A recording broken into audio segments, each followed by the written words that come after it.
Financial institutions on Wall Street are preparing to pay a record $144 billion in compensation and benefits, according to a study published in the Wall Street Journal.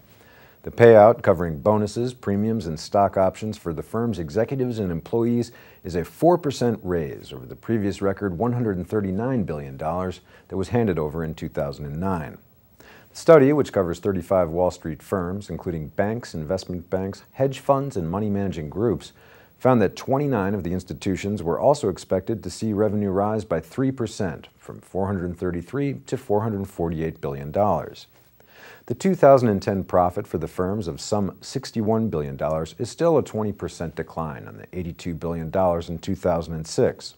Despite in that time, compensation at the institutions soared 23%. Wall Street banks and funds have already come under withering criticism for their actions during the 2008 financial crisis and faced the fury of the U.S. public for paying out huge bonuses, even though some were propped up by taxpayer funds to keep afloat. In June, U.S. authorities announced guidelines aimed at countering pay and bonus practices blamed for the excessive risk-taking that fueled the global financial crisis.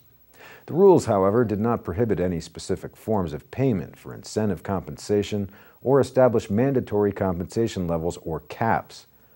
The good news for Wall Street came right as Wall Street bank Goldman Sachs predicted that the United States economy was likely to be fairly bad or very bad over the next 6 to 9 months.